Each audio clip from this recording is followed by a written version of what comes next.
hvordan man kører ned rampen og sætter en fod på.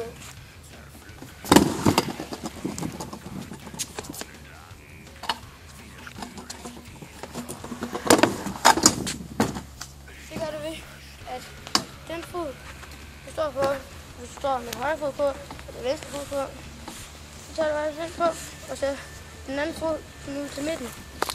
Og så når du det bare sådan forover lidt, og så når du skal ned ramt, så er det bare fod på.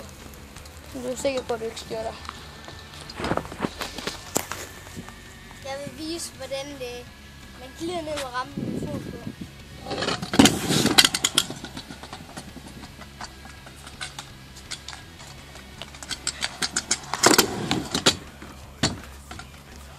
Og det gør du ved, at den du kører med foden, den sætter du på, hvis du skal sådan der. Så læner du dig lidt forover, og så skal du bare sådan kaste lidt ud, og så bare glide med foden henad. Ja, og hvis du er god til at køre ned og ramme og prøve det før, jeg tror du er god, og sådan, så kan du bare gøre sådan.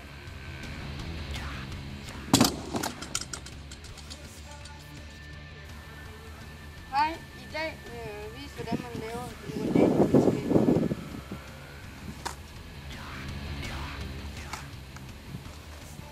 Det man gør er, at man skal holde sin fod helt ude ved spidsen af skateboardet, næsten helt ude.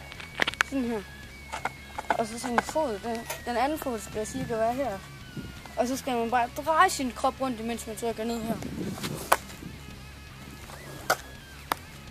Det var alt, hvad jeg havde at sige til jer i dag. Hej.